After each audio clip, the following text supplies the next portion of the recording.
nos ceñimos a los tiempos y luego pues tendré que dar el minuto de oro o no en función del tiempo que nos quede. Abriremos un pequeño debate sobre un tema tan importante como es el agua. Pues cuando quiera.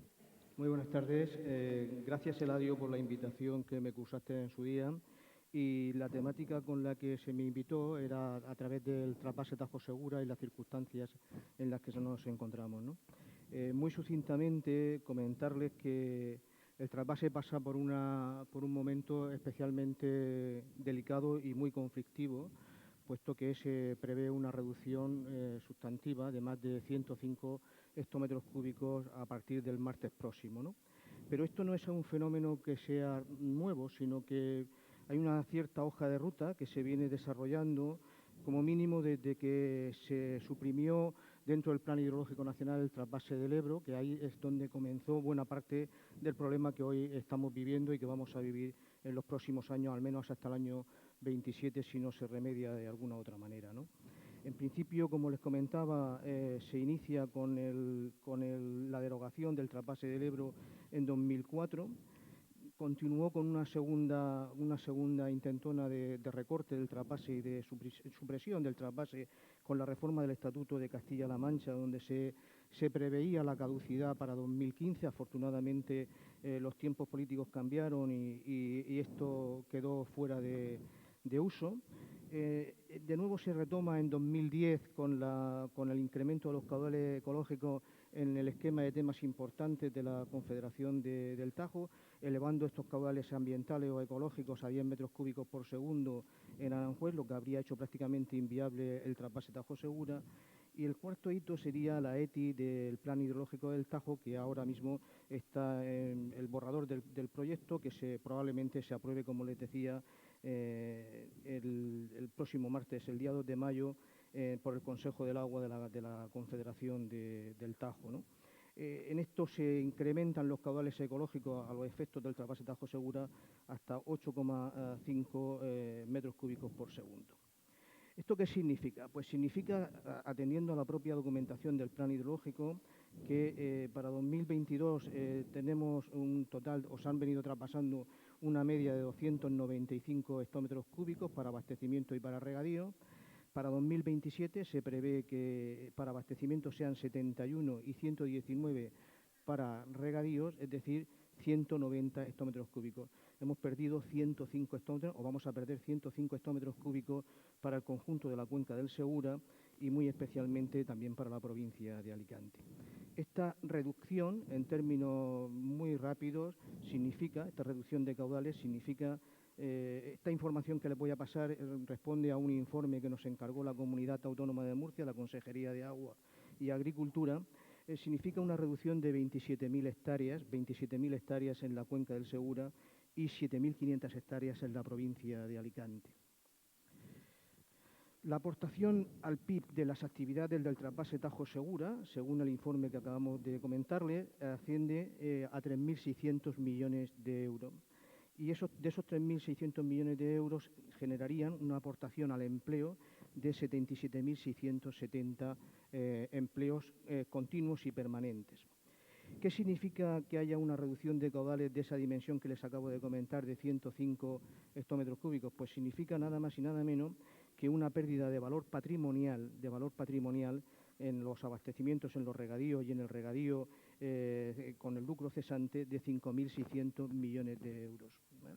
Son datos que creo que deben de ser tomados en consideración a los efectos de quienes tengan que tomar las medidas oportunas.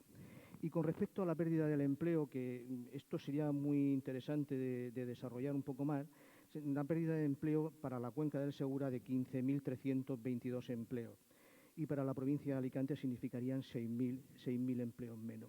El otro día, hablando con un periodista, le comentaba que la fábrica Ford de Almusafe contrata a 6.000 empleos. ¿Os imagináis que se cerrara la Ford de Almusafe?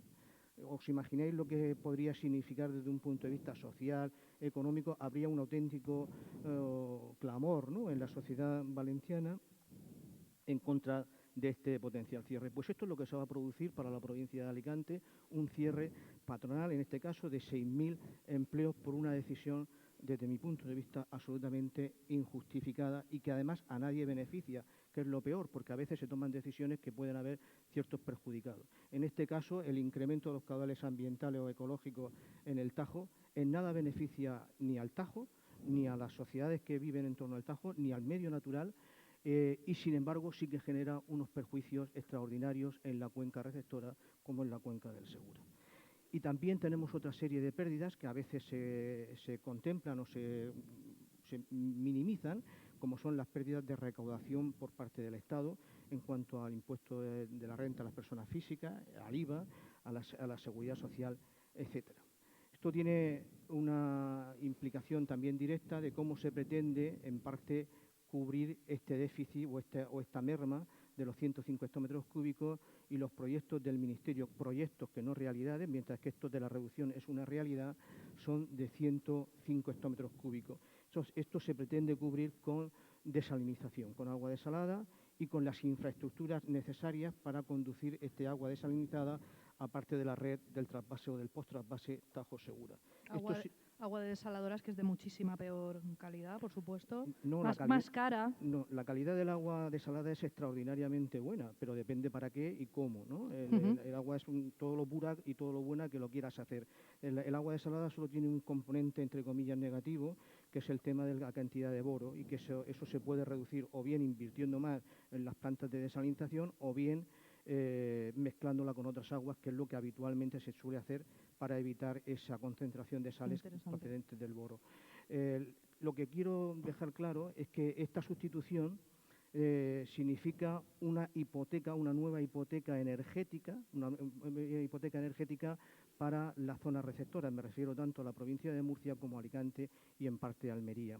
Y esto es lo más grave desde mi punto de vista, porque esto tiene unos efectos sociales, económicos y ambientales, porque la producción de estas plantas desalinizadoras consumen en torno a 4 kilovatios hora metro cúbico frente a 1 kilovatio hora metro cúbico que consume el trasvase Tajo Segura. Yo quiero que se queden con esta información de carácter técnico, que es a lo que yo he venido hoy a informarles. Muchas gracias. Muchas gracias. El punto de vista académico siempre es muy importante y muy interesante tenerlo en cuenta. Ahora tenemos el punto de vista de un regante, don José Andújar. Buenas tardes. Soy Pepe Andújar, presidente de Riegos de Levante, margen derecha.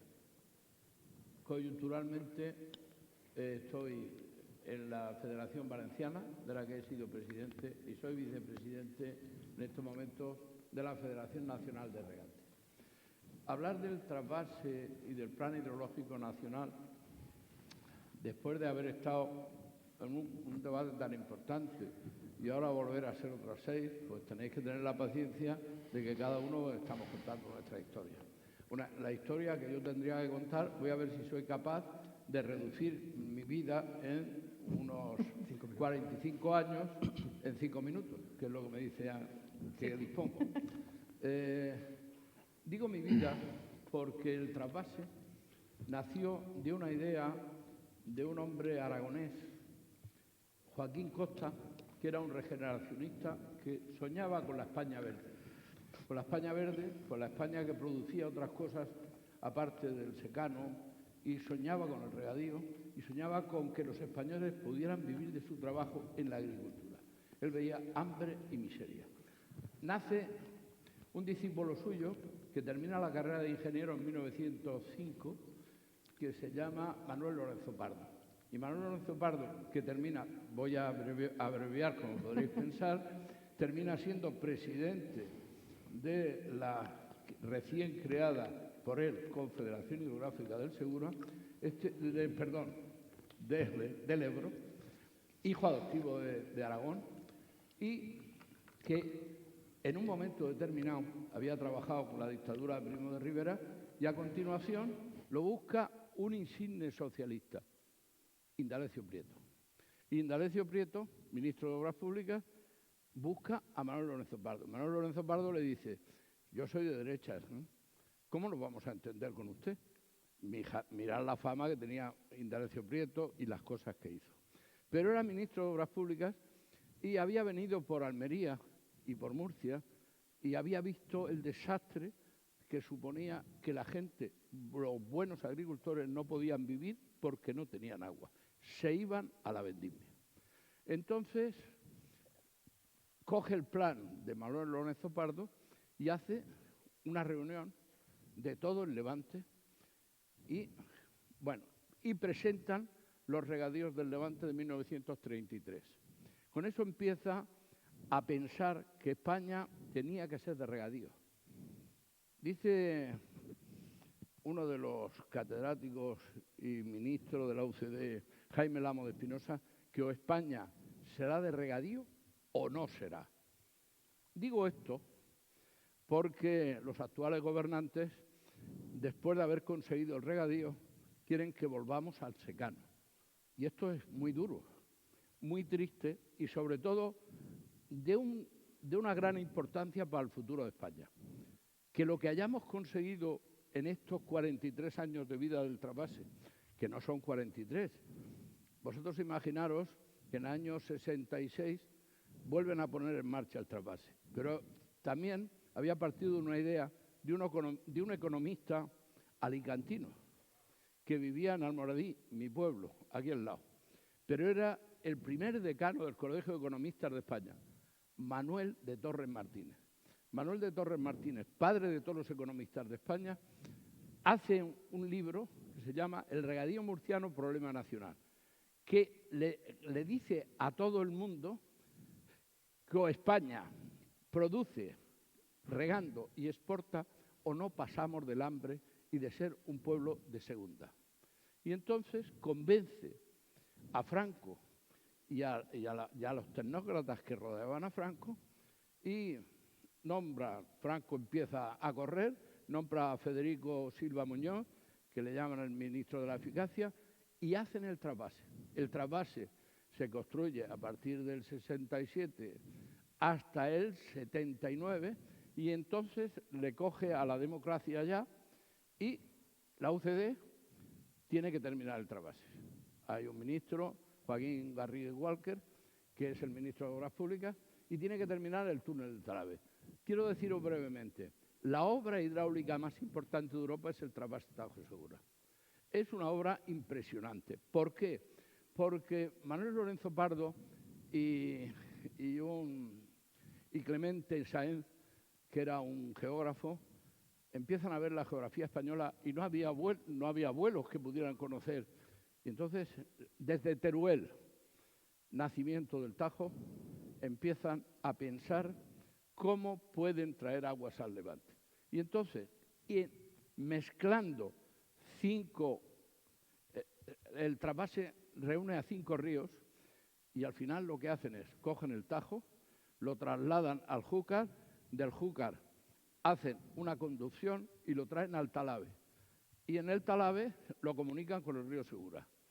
Y eso forma parte de una obra tan importante para la riqueza de España y para lo que representó, lo que ha representado, lo que quiere representar, que es lo único que quiero deciros. Después, tan importante como el trasvase fue el post-trasvase, que es traer las aguas para que pudieran regar. Cosa que no ha hecho el Plan Agua, que desde el 2004 está funcionando, pero las aguas siguen estando en Torrevieja. Digo esto muy deprisa para que veáis que esto crea 100.000 hectáreas, crea trabajo, crea vida, crea que la gente no se va a Francia ni uno más, que volvemos a traer gente a España a producir, que nos transformamos en un país de primera, la 8ª potencia del mundo, que empezamos a exportar. Nos llaman Huerta de Europa porque tenemos los mejores agricultores del mundo, porque tenemos los agricultores más sacrificados, porque tenemos, bueno, pues todo esto, acaba de decirlo Joaquín Melgarejo, se lo quieren cargar, se lo quieren cerrar, quieren que volvamos al secano. Los planes de Cuenca que están haciendo, el único plan que quieren dejar sin agua es al Levante español. ¿Vosotros creéis que hay derecho a esto? No, desde luego que no. ¿Vosotros creéis que con frivolidad algunos partidos no hayan pensado seriamente el daño que le van a hacer a España? Bueno, pero para eso ha venido Vox, para hacer frente a todas esas políticas que son... Yo espero que Vox, Liberticidas totalmente que van en donde contra esté de la agricultura.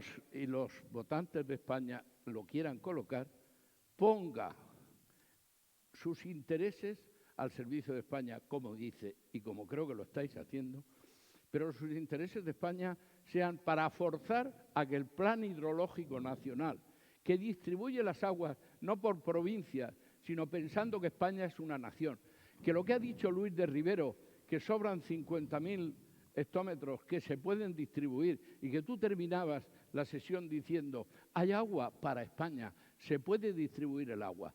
Si a los pantanos de Entrepeñas y Buendía, que son la cabecera, que están en Guadalajara y Cuenca, los utilizáramos y les impulsáramos agua, no discutiríamos con Castilla-La Mancha, no discutiríamos con Aragón, seríamos como hermanos, el agua se repartiría en España como debe ser y España volvería a ser una nación potente, rica y la primera exportadora. Pues no vamos a discutir con Castilla-La Mancha porque para eso tenemos aquí al portavoz del agua de Asaja de Ciudad Real, ¿verdad? Sí, don Abel Alcolea, pues 5 minutos y por favor, si nos ceñimos un poco a los tiempos para llegar a tiempo a hacer el debate. Gracias. Espero que sí.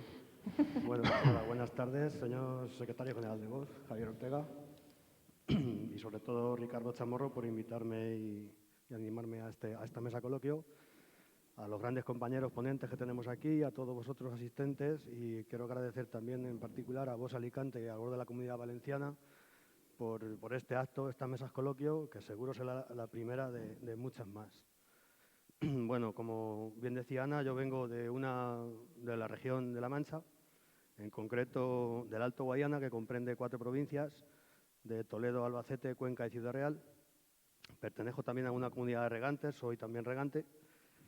En concreto se llama CUAS, algunos del Segura conocerán qué es esto, las comunidades de usuarios de aguas subterráneas, que fueron declaradas en mal estado o en riesgo de no alcanzar el buen estado cualitativo y químico. Esto personalmente es lo peor que le puede pasar a una comunidad de regantes actualmente. Desde el 2014 tenemos muchas restricciones que no empezaron en el 2014, empezamos ya en el año 1986 con la famosa Ley de Aguas que entró en vigor el Partido Socialista en aquella época. Personalmente también creo que es una ley de las que más daño ha hecho a este país desde el año 1986, pasando a ser las aguas públicas. Y como venía diciendo, las restricciones que tenemos desde entonces y sobre todo desde el año 2014 en que somos declarados en riesgo, nuestros títulos de riego hasta ahora, hasta hace unos años, eran de 4.278 metros cúbicos por hectárea. Bueno, pues este año, con el régimen anual de extracciones, vamos a tener 1.800 metros cúbicos para regar herbáceos, o sea, un 60% menos, y 1.350 metros cúbicos para regar leñosos, un 70% menos de lo que nuestros títulos nos conceden. ¿Qué ha pasado en La Mancha? Pues en La Mancha hasta hace unos años, bueno, ya hace 10-15 años, teníamos cultivos como alfalfa, remolacha, maíz. Esto ha desaparecido totalmente. Nos dedicamos, el único hortícola que queda son ajos, cebollas y algo de melón. Y cada año se plantan muchas menos hectáreas de estos cultivos. En total, si regamos muchas hectáreas, en todo el Alto Guadiana tenemos de riego 300.000 hectáreas, pero con una dotación anual de 320 hectómetros cúbicos. ¿Qué supone esto? Pues si hacéis la media son algo más de 1.000 metros cúbicos por hectárea. Esto supone que hay que dejar muchas hectáreas de barbecho sin producir. Por ejemplo, si vas a regar una hectárea de cebollas, pues tienes que dejar 3 hectáreas de barbecho o de secano para poder echarle el agua que el cultivo necesita. Esto lo que va a provocar, pues bueno, una falta de rendimiento cada vez mayor, falta de alimentos, y los tendrán que traer como están haciendo de fuera, claro, porque no nos dejan producirlos a nosotros. Yo creo que aquí estamos una política excesivamente medioambientalista, se basan en supuestos de cambio climático, que no sabemos lo que va a ocurrir si va a llover dentro de 15 días, pero ya saben lo que va a pasar en el año 2030 y 2050, claro. Y a costa de las restricciones. Todo esto lo vamos a subir los agricultores a costa de más restricciones al regadío y, lo que, como decía, menos cosecha. Ya los intereses que hay ahí detrás no lo sabemos. Esto ha sido provocado también desde el año 2000, cuando entra en vigor la Directiva Marco del Agua Europea, a la cual España se acoge en el año 2003, hace la transposición de esa norma al ordenamiento jurídico español, y tiene varias vertientes, entre ellas el objetivo de la Directiva Marco del Agua. Pues un objetivo es conseguir el buen estado de las masas de agua, pero también hay otro que parece que a los políticos últimamente se les olvida, bueno, ya hace años, que es garantizar el suministro suficiente de agua. Eso también lo dice la Directiva Marco. Cuando España hizo esta transposición en el año 2003, esperaba cumplir los objetivos medioambientales, pero también exigió ese suministro suficiente de agua a través del trasvase del Ebro. Esto fue hace 19 años. Fue aprobado por Europa y nos acogimos en esas condiciones. Al año siguiente, en 2004, hubo un cambio político y por compromisos políticos de los socialistas también, otra vez, pues se echó por tierra el trasvase del Ebro y únicamente nos quedamos con las obligaciones ambientales y perdimos todo el desarrollo de infraestructuras que venían en esa Directiva Marco.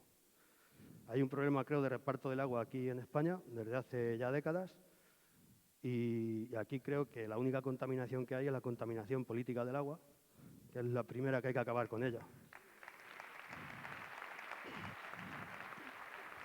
A ver si ya de una vez, bueno, pues entran de una vez políticos que dejen actuar a los verdaderamente expertos en la materia, como son ingenieros, como son técnicos, como son regantes, como son agricultores, y no utilicen el agua políticamente. Y bueno, ya para terminar, yo creo que lo necesario en España, pues, es corregir los desequilibrios hídricos y para ello hay que hacer infraestructuras para conectar todas las cuencas hidrográficas y llevar el agua desde donde sobra hasta donde se necesita. Es lamentable que en el pleno siglo XXI tengamos gas que viene a miles de kilómetros de aquí, tengamos petróleo igualmente que no sabemos ni de dónde puede venir, electricidad producida a miles de kilómetros, fibra de internet y lo más importante que es el agua, en pleno siglo XXI no la podamos llevar de un sitio hacia otro.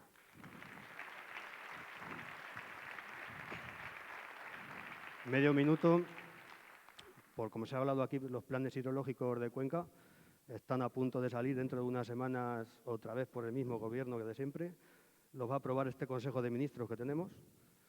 Va a ser los planes del tercer ciclo del año 2022 a 2027. En el mismo paquete se aprobarán todos los planes de Cuenca de todas las cuencas españolas, unos planes, y esto es una opinión personal, yo creo que son innecesarios y totalmente impuestos. Unos planes que en la propia página del Ministerio, del actual MITECO, nos dicen que los anteriores planes del primer y segundo ciclo solo se han cumplido, se han ejecutado el 15% de las medidas. Entonces, ¿para qué valen los planes si solo se ejecutan el 15% de las medidas? Ahora algunos políticos están diciendo que más caudales ecológicos, todas las cuencas van a tener más caudales ecológicos en sus ríos y creo que esto es pienso también que es la ingeniosa idea de alguien de disminuir el agua embalsada para hacer más grande el mar. Yo creo que el mar sobra ya agua. Y bueno, para terminar, dos cosas importantes. Creo que hay que acabar con la contaminación política del agua, muy importante, y dejarnos, la segunda cosa, dejarnos de tanto plan de Cuenca y elaborar un gran plan hidrológico nacional para poder llevar el agua a todos los rincones de España. Gracias. Totalmente de acuerdo. Y hablas de que está politizado todo, pues vamos ahora a hablar con la parte política. Compañero Santiago Morón, portavoz de Vox en las Cortes de Aragón. 5 minutos para exponer. Muy bien. Pues yo querría aprovechar esta oportunidad que me ha ofrecido el Parlamento de aquí de Valencia para explicar un poquito algunas cuestiones respecto a la situación de Aragón. Porque y creo que voy a iniciar con una frase, que además es una frase muy manida, que nos habréis oído muchas veces a los políticos, y es eso de que el agua vertebra el territorio, que es necesaria para vertebrar el territorio. Y es verdad, porque en aquellas zonas donde no llega agua no hay industria, no hay agricultura, no hay ganadería, no hay asentamientos humanos, y donde escasea el agua, por ejemplo, donde hay una agricultura de secano, pues evidentemente hoy en día con una agricultura de secano no se puede vivir. Por lo tanto, es verdad que es necesaria para vertebrar el territorio. Pero claro, la ausencia del agua, precisamente, podríamos llegar a la conclusión de que lo que hace es desvertebrar el territorio. Entonces, ¿por qué en España no se ha corregido esa ausencia de agua y se ha llevado a esa desmembración del territorio. Pues por el Estado de las Autonomías, porque el Estado de las Autonomías no solamente ha sido el responsable, sino que se ha desarrollado en muchas regiones al amparo de esa carencia de agua, enfrentando a unas comunidades con otras. Pero es que en el caso de Aragón es necesario hacer esta reflexión, porque en el caso de Aragón se ha desarrollado de tal manera esa idea que no es un buen aragonés aquel que está a favor de que exista una cesión de agua para aquellas zonas de España a las que se necesita. Se ha desarrollado una idea de tal manera que cualquier partido ha sido mal visto y ha sido completamente rechazado cuando se ha defendido una idea de solidaridad, de bien común, de proyecto nacional. Hoy he leído en el periódico que López Miras creo que estaba apostando por el trasvase de aguas sedentarias de distintas cuencas. Bien, pues que sepáis que el Partido Popular y Ciudadanos y el resto de partidos en Aragón, salvo Vox, están en contra totalmente de cualquier cesión de agua bajo ninguna circunstancia a ninguna otra cuenca hidrográfica. Y esa es la realidad, Entonces, quiero también que tengáis muy claro que los agricultores y los ganaderos de Aragón tienen los mismos problemas que los agricultores y los ganaderos de Valencia, de Andalucía y del resto de España.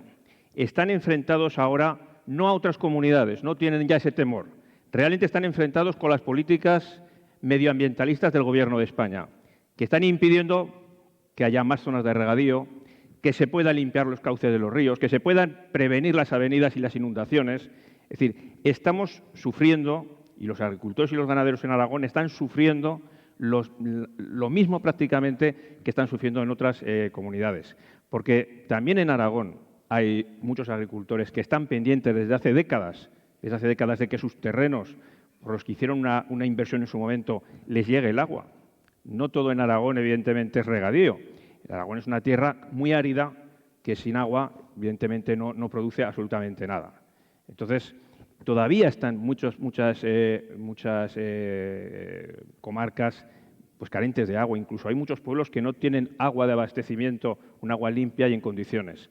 Por lo tanto, quería aprovechar este momento para dejar esas cuestiones claras, ¿no? Y decir, a ver, el problema no es Aragón, ni el problema es Valencia, ni el problema es... No tenemos que buscar el problema en enfrentamiento entre las comunidades autónomas. El problema está precisamente en ese enfrentamiento que se ha buscado y en las políticas que está llevando el Gobierno de España. Y para terminar simplemente esta primera intervención, quería comentar que en la manifestación que hubo hace unas semanas en Madrid en defensa de la caza y también de la agricultura, pues estuve por ahí con algunos compañeros y me encontré con muchos agricultores y ganaderos de regantes de Aragón y llevaban, además lo ponían en un cartel, que el problema no era el trasvase. Ellos no están en contra de que haya una cesión de aguas a otras comunidades autónomas.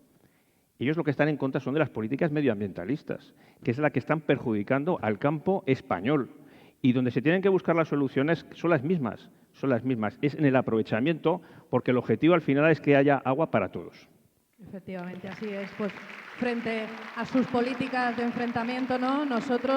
Vosotros compañeros en Aragón, nosotros en la Comunidad Valenciana, nuestro compañero Pascual que está por aquí en Murcia, todos decimos el mismo mensaje en Vox en toda España, porque todos los españoles somos iguales, ¿no?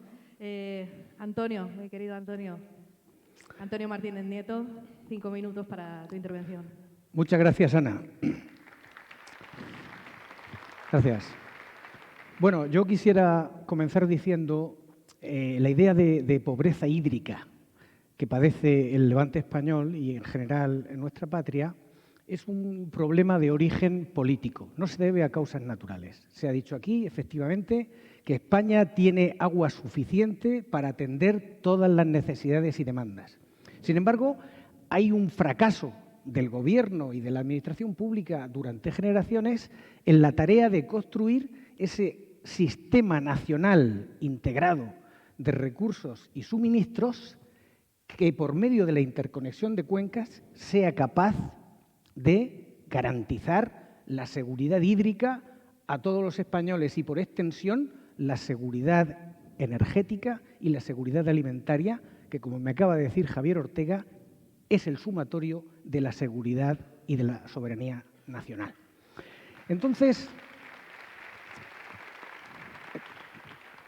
ese problema de pobreza hídrica es especialmente agudo aquí, en el Levante español, porque es un territorio, las provincias de Murcia, Almería y Alicante, es un territorio que únicamente con 300 milímetros de precipitación al año solo tiene la mitad del agua que necesita para mantener su agricultura, su industria y su turismo. Entonces, la gran tarea de la política en el Levante consiste en, digamos, aportar, cómo conseguir la otra mitad del agua que nos falta.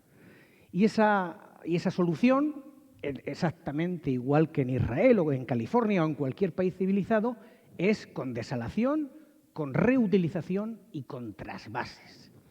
Y en ese mix, el trasvase Tajo Segura es fundamental porque aporta esos 300 hectómetros que se necesitan para cubrir el déficit. Y el trasvase lo es todo para el Levante español. Sin embargo, el gobierno español, no este, sino que es una tradición desde hace que se remonta ya hacia unos 15 años, diría yo, ha tomado la decisión, una decisión política terrible que consiste en cambiar los trasvases por la desalación.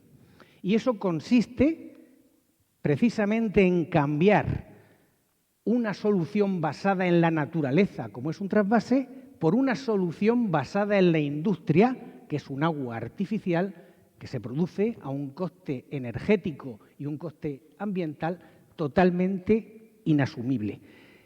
¿Y cuál es la consecuencia de esa decisión política? Pues arrojar a la agricultura a una economía subsidiada, completamente insostenible y dependiente en todo momento de la caridad del gobierno, que además es el principal fabricante de agua desalada y ha encontrado aquí su clientela, y entonces no tiene más remedio que cambiar la dotación del trasvase por la dotación de agua desalada. Y han visto la oportunidad para hacerlo, para perpetrar esa fechoría política que pasará a la historia de las políticas públicas españolas. Ha visto el momento preciso de hacerlo con la aprobación de los nuevos planes hidrológicos de Cuenca.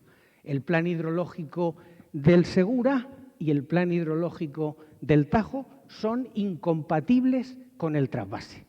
El plan hidrológico del Segura es incompatible con el trasvase porque dice que hay que acomodar las demandas a los recursos existentes de forma natural, y el plan hidrológico del Tajo es incompatible con el trasvase porque ha decidido que hay que subir el caudal ecológico en un tramo determinado, pasar de 6 a 8,5 metros por segundo, detrayendo del trasvase 105 hectómetros cúbicos y perjudicando al Levante con 5.000 empleos, pérdida de 12.000 hectáreas y 480 millones de euros según la cuenta del propio gobierno.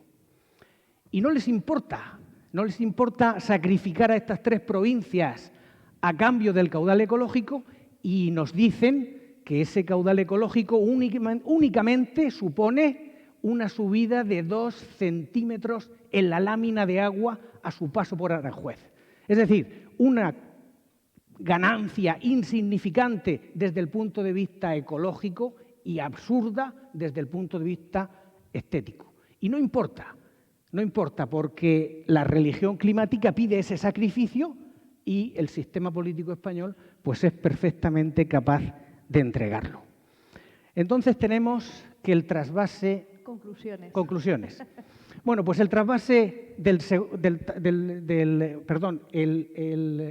plan del Segura es especialmente criminal para nosotros. Primero porque no puede garantizar, como lo pretende, las concesiones de agua a los agricultores. Las únicas concesiones que le puede garantizar es con el agua que tiene, no con la que no tiene. Segundo lugar, porque no puede tampoco garantizar el abastecimiento ni el regadío, tampoco puede garantizar el Júcar Vinalopó, ni puede garantizar la permanencia de los acuíferos y, sobre todo, porque nos da gato por liebre, porque cambia la conexión de cuencas por la conexión de desaladoras. Entonces, la imagen que tenemos ahora mismo es la terrible imagen del trasvase Tajo Segura cegado por la manía de la religión del cambio climático y, como se ha dicho aquí también, que este es el segundo capítulo, porque el primero fue la derogación del trasvase del Ebro a manos del separatismo, ese crimen que no podemos perdonar y que ha arrojado a la pobreza hídrica definitiva a todo el levante español, salvo que haya algo que lo remedie y que quizá Javier Ortega nos pueda decir algo. Sí, claro. Bueno, yo me quedo con una conclusión. Voy a decir dos palabras que sinceramente me gusta muy poco utilizar, pero lo voy a decir, ¿no? Que siendo unas cuencas deficitarias, ¿no? En la zona de la región de Alicante, Murcia y Almería, son en esta zona los agricultores y regantes son un ejemplo de resiliencia y sostenibilidad, porque esas son sus divisas, ¿no? Y ahora nuestro secretario general, Javier Ortega, nos va a dar una visión de cómo va a salvar Vox a todos nuestros regantes, agricultores de toda España, pero bueno, ahora hablando del Levante. Adelante, Muchas gracias. Muchas gracias, Ana. Muchas gracias, Ana. Muchas gracias a todos los ponentes, a los técnicos, a los que tenéis responsabilidades públicas, que habéis compartido, que estamos compartiendo esta jornada en algo que realmente nos preocupa mucho a los de Vox y nos preocupa de manera especial porque, como quisiera trasladar, es ADN de nuestra razón de ser en la política. Gracias a los diputados nacionales, veo diputados regionales, concejales, diputados provinciales, gracias a afiliados, simpatizantes, gracias a todo el público que os interesáis por un tema que nos debe preocupar y ocupar a todos los españoles. Fijaros, cuando nació este proyecto político, teníamos claro, y lo seguimos teniendo cada día con más fuerza, que nuestra principal razón, nuestro principal objetivo y nuestra lucha diaria es por lograr una nación unida, una nación soberana y una nación segura. Unida frente a esa división permanente que en lo territorial, en lo social y en lo político quiere partir nuestra nación milenaria. Una nación unida en lo territorial, que es tanto como decir en lo social, para que no haya un solo español que tenga menos derechos ni más obligaciones con independencia del lugar en el que viva.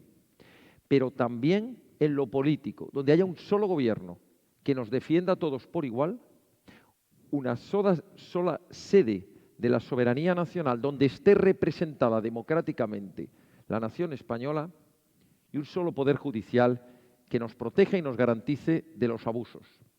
Pero esa nación unida necesita ser soberana, soberana frente a quienes quieren su dependencia exterior, frente a quienes quieren entregar nuestra nación a poderes ajenos, a globalismos, agendas 2030 que marcan otros, que escriben otros, frente a burócratas de una Unión Europea que poco conocen y menos les importa lo que le ocurre a los españoles en el día a día, y por tanto una nación soberana ha de ser no solo una declaración de principios en nuestra Constitución, ha de ser una realidad, como ya se ha manifestado, siendo soberana en su energía y en su alimentación. Porque si no tienes energía suficiente para producir y para vivir, y si no tienes alimentos, puedes tener por seguro que desapareceremos como nación. Por tanto, lo que hoy se debate es precisamente la subsistencia de España como nación, en el orden político, en el orden social y en el orden energético y alimentario. Pero faltaría una pieza más. Necesitamos una nación que sea segura. Esa seguridad no solo, sino también ha de ser y ha de empezar por nuestras fronteras, nuestra seguridad interior, nuestra seguridad exterior, pero ha de ser también una seguridad jurídica, donde las leyes que se aprueben nos garanticen verdadera igualdad a los españoles, donde cada español sienta que con independencia del lugar en el que vive, con independencia de su capacidad económica y con independencia de su actividad, va a tener la misma protección del Estado que cualquier otro. Pues bien, amigos, esa unidad, esa soberanía y esa seguridad se vertebran con un plan hidrológico nacional. Porque el plan hidrológico nacional no entiende de fronteras interiores, no entiende de diferencias de derechos entre unos españoles y otros. Un plan hidrológico nacional solo entiende de que el agua es vida para el ser humano, para el consumo humano, para el consumo animal, para el desarrollo agrícola, para el desarrollo industrial, y por tanto es probablemente la mayor infraestructura capaz de vertebrar una nación. Es, si me permitís, frente al oro negro que tienen otras naciones del mundo, que es el petróleo, el oro transparente, porque si podemos elegir, con el agua podemos sobrevivir. Con el petróleo no puedes vivir, tendrás que venderlo. Pero la gran diferencia es que España, como ya se ha dicho muy acertadamente, tiene agua de sobra. Lo que no tiene es muchos representantes públicos que entiendan esto. Cada vez tiene más. Y los españoles lo saben. El español de a pie conoce perfectamente de lo que estamos hablando. Por tanto, yo quisiera terminar, para no excederme de los 5 minutos que me corresponden, que entendamos que cuando hablamos de un plan hidrológico nacional, no estamos hablando de solidaridad nacional. Digo bien, no estamos hablando de solidaridad nacional. Estamos hablando de justicia, porque no es una cuestión de cesión de agua. No se cede el agua que es propia de cada español. El agua se trasvasa por derecho propio, por la condición de que son españoles, de que somos españoles. Y el agua es un recurso natural, estratégico y nacional que ha de estar al servicio de los españoles. Y por tanto hay 3 características que deben tener y que tendrá ese plan hidrológico nacional cuando entremos en el gobierno. El primero, vertebrará España y lograremos que esas zonas que están llegando a la desertización, o esas zonas que desgraciadamente se inundan, o esas zonas que se están abandonando en nuestro mundo rural, tengan una oportunidad de futuro. Segundo, utilizaremos siempre en los trasvases el agua excedentaria, el agua que se vierte al mar, el agua que se desaprovecha.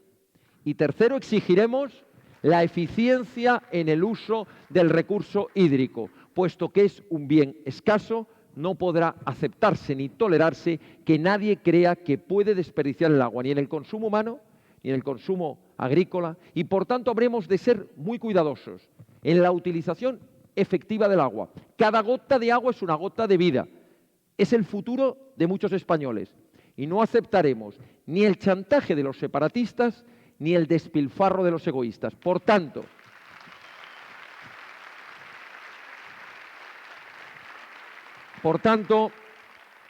cuando escuchemos hablar de Plan Hidrológico Nacional, entendámoslo como uno de los objetivos prioritarios de nuestra política de Estado, de nuestra política nacional, porque es la que nos va a hacer una nación más unida, una nación más soberana y una nación mucho más segura. Muchas gracias.